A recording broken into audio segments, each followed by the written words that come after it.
Lecture du jour, bonjour. Et ce matin, c'était Lamentation 1 et 2, Lamentation de Jérémie, évidemment. Et comme son titre l'indique, c'est un livre où Jérémie va répandre son cœur, son état d'âme face à la situation de Jérusalem. Et je trouve ça très bien qu'on ait ce type de livre-là dans la Bible, parce que ça nous montre aussi la face cachée, entre guillemets, du prophète.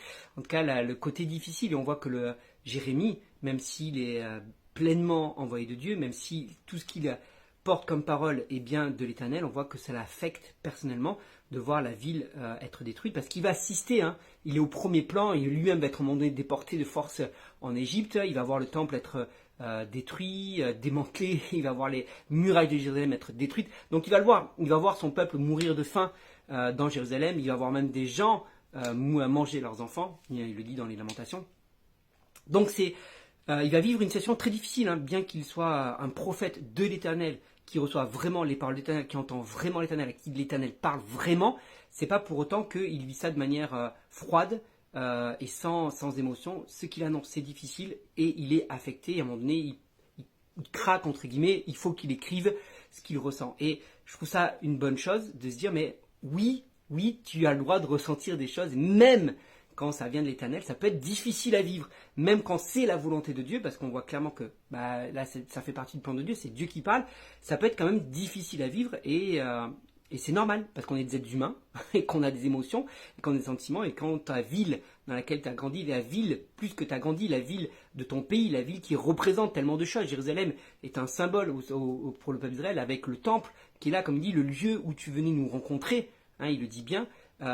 Oui, c'est difficile à vivre, même si c'est partie du plan de Dieu, même si c'est Dieu qui l'a décidé, il y a parfois des situations qui peuvent être compliquées à vivre et on le voit, c'est normal. Voilà, c'est normal et je pense que ça peut faire du bien de le savoir et de se le rappeler, tout simplement.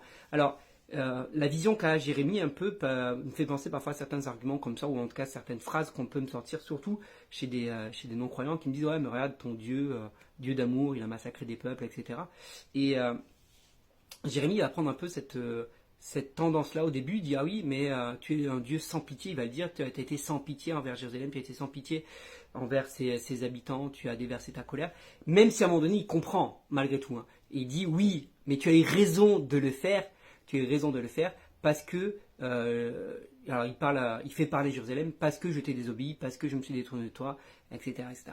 Et c'est ça qui est important de comprendre avec surtout la partie de l'Ancien Testament, c'est que si on prend juste un passage isolé, on pourrait se dire c'est pas juste, ou Dieu est méchant, ou je sais pas, plein de choses, mais la réalité c'est que Jérémie arrive lui à la fin, malheureusement ça tombe sur lui, il arrive à la fin, mais ça fait des siècles que Dieu patiente, c'est que des siècles que Dieu envoie des prophètes, que Dieu envoie des avertissements, et à un moment donné, sa patience, bien qu'elle soit longue, parce que des siècles, il faut avoir une sacrée patience, bien qu'elle soit longue, à un moment donné, sa patience prend des limites, et il faut que, je l'ai déjà dit, sa justice s'exerce. Donc ça, j'ai déjà dit dans notre passage de Jérémie, mais à un moment donné, il y a la justice de Dieu s'exerce. Dieu est patient, Dieu est amour, mais Dieu est aussi juste, et Dieu est aussi saint. Et on ne peut pas enlever ces paramètres-là. Et à un moment donné, la justice de Dieu finit par s'exercer si on n'écoute pas ses avertissements et si on n'écoute pas ses jugements. D'ailleurs, c'est ce qui va se passer un jour aussi à la fin des temps. Quand Jésus va revenir, il va aussi revenir juger toutes les nations,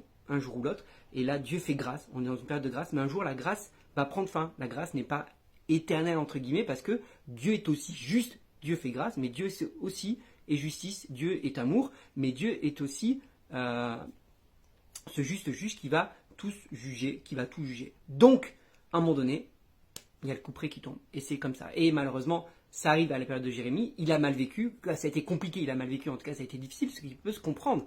Mais ça doit nous servir aussi d'avertissement pour nous, pour dire, un jour, ça va prendre fin, la grâce. Un jour, la grâce va prendre fin et ça sera le temps du jugement. Soyons prêts. Tenons-nous prêts. Ça ne veut pas dire que ça sera facile ce jour-là. Évidemment que ce ne sera pas facile, parce que moi, parfois, il y a des personnes qui me disent, mais et ma famille a converti, et mes amis a converti, et oui. Mais il y a la grâce à un moment donné qui va prendre fin. Donc, hâtons-nous de parler, hâtons-nous de témoigner autour de nous, parce que la grâce un jour prendra fin, et ça ne sera pas facile à vivre. Voilà. Préparons-nous, tout simplement. Dis-moi toi ce que tu as retenu sur ces deux chapitres, et je te souhaite une bonne journée.